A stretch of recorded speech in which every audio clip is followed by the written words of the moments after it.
Okay, maganda topic natin. 9 bad habits na nakakasira sa brain natin, sa utak natin, ha? Dati gusto ko maging neurologist kasi napakaganda ng utak, brain, pero cardio na lang na aral ko.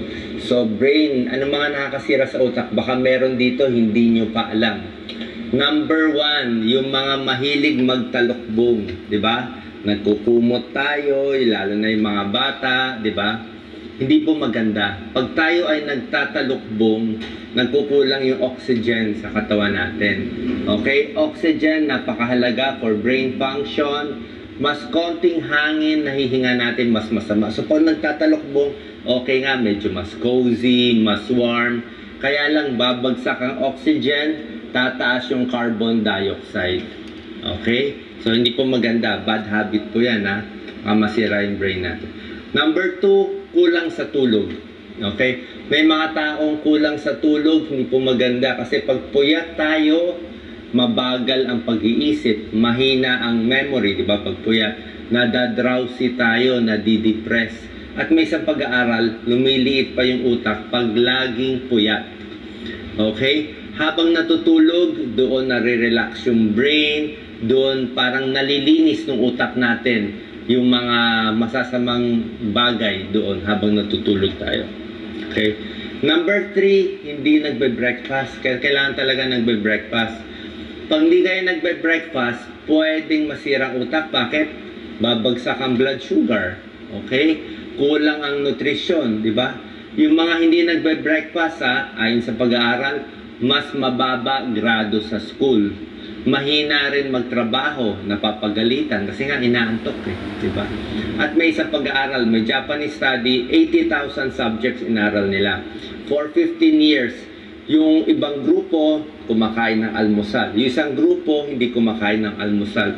Ayon sa result ng Japanese study, yung hindi kumakain ng almusal, mas nai-stroke at mas naha-high blood.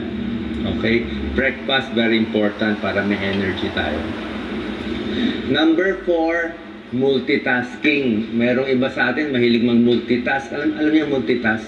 Yung sabay-sabay ang ginagawa. May kausap, nag-aaral, nagmi-music, nag-chat-chat. Hindi po maganda yung maraming sabay-sabay. Okay? May negative effect yon sa productivity kasi yung utak natin, hindi siya talaga sanay yung sabay-sabay Mas gusto ng utak natin, isang bagay lang muna gawin nyo, focus, tapos mamaya yung susunod, tapos yung susunod.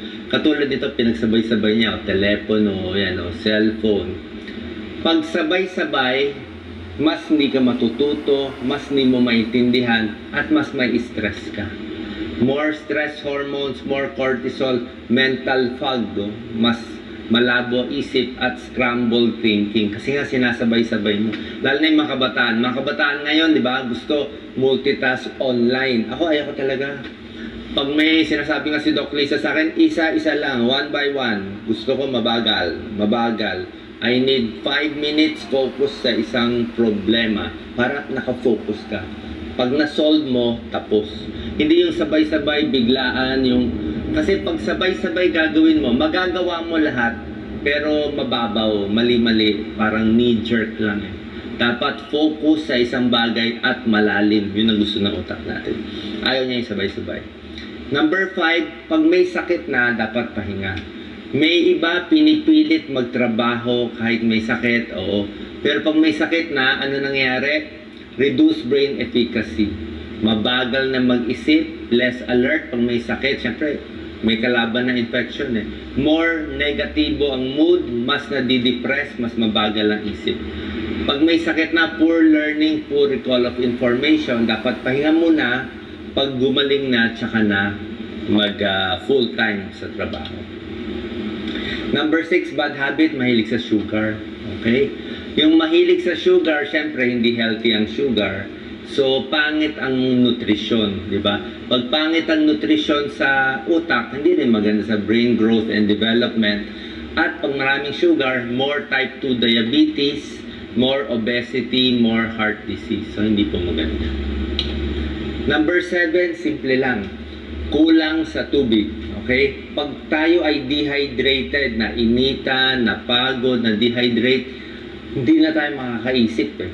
Basta na dehydrate ang tao, ayan na effect of dehydration immediately. Hindi makaka-test, hindi makaka-aral, hindi makaka-decide, hindi makaka-problem solving, coordination, attention. Kailangan kompleto sa tubig. Kasi katawan natin, di ba? Pati utak natin 70 to 80% water yan. So pag kompleto tayo, hindi tayo dehydrated, mas focus, mas malinaw ang isip, mas creative. Kailangan kasi natin yung fluid Ang utak maraming fluid yan para madala yung mga nutrients, maalis yung mga toxin. Parang kidney yan Kailangan maraming tubig. Mga may migraine, masakit ang ulo, tubig din naman ang solution di ba? Nai-stress, tubig din So drink water, baka tubig lang kailangan mo, kaya hindi makaisip ng maayos. Number 8, kailangan mag-exercise. Bad habit, not exercising. Pag hindi kayo makaaral, let's say, nag-exam kayo, meron kayong project, hindi na kayo makaisip, meron kayong creative project, maglakad-lakad. Minsan, mas maganda maglakad sa mga maraming puno, maraming halaman, maraming oxygen. Kailangan mo maraming oxygen. Kasi pag naglalakad, increase heart rate, maganda circulation sa puso, maganda circulation sa kidney, maganda circulation sa utak.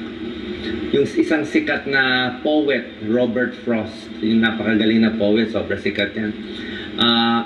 Paano siya nagsusulat? Everyday naglalakad siya 1 to 2 hours sa woods. Napakagaling. Doon niya nakukuha yung inspiration niya. Circulation, very important. Exercise, bawas stress, more mobility, more stretching, nakakabata ang exercise. Release endorphins, happy hormones, at nagpapalakas ng puso, baga, at utak. Number 9, tigil alak, tsaka sigarilyo. Common sense naman, di ba? Pag nalasing ka, ano problema, di ba? Pag nalasing ka, yung utak ang may diferensya. Wala kang balance, utak yun Nabubulol, para ka nang na-stroke, di ba? Pag nalasing, bulol, hindi makalakad, bigla na lang babagsak. Kasi nga, nabababad ng alcohol yung utak natin. Ulitin ko, yung alak, nabababad yung utak natin. Kaya tayo nalalasing. Diba? Kaya iwas na lang. Kasi oras na tumama yan sa utak, masama. Lalo na kung yung liver mo may konti ng diferensya, hindi na niya ma-filter, ma-metabolize yung alak, hindi ka pa kumain ng pulutan, napakabilis pa yung pag-inom ng alak, malalasing talaga. Smoking, ang daming problem. Diba? Brain, cell membrane, nasisira? Balance, coordination, motor skills pag naninigarilyo. Pag naninigarilyo, sisira yung utak, stroke, dementia, ulyanin, Alzheimer's, meron pang multiple sclerosis nasisira. Okay? Finally, ito summary ng bad habits for the brain, good habits for the brain. Ito yung mga bad habits, sinabi ko sa inyo, kulang sa tulog, walang exercise, konting araw, maganda rin. Very sugary foods, hindi maganda. Ang maganda yung exercise at bawas sugar. Maalat, hindi rin maganda, high blood. Sigarilyo, alak. Maganda, maraming kausap. Maraming kausap, better.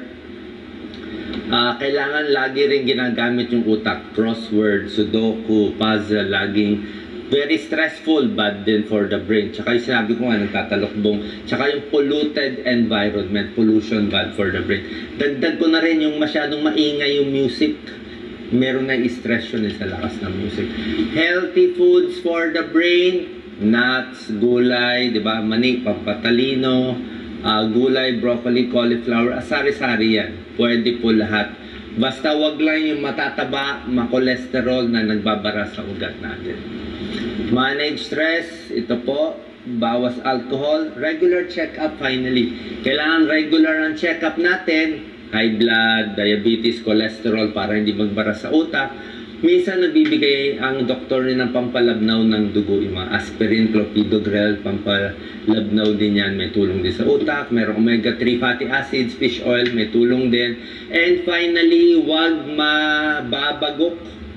Yung mga bata, huwag kayong magpapasuntok sa ulo. Huwag magpapasuntok, huwag magpapatakip dito, mawawala ng oxygen, magsusuot ng helmet. Huwag tayo sa mga boxingero o mga karate. Kasi oras na nabagok yung utak, nagkakaroon ng brain concussion. Concussion, napupunit ang nerves. CT scan normal, MRI normal, pero napupunit. Kaya tingnan niyo yung mga boxer at iba talaga nabubugbog o yung mga wrestler. Bulol na magsalita after a fight. Paano napupunit yung mga ugat nila sa utak. So, laging alagaan ang utak. Follow these tips para laging matalino at healthy ang utak. Salamat.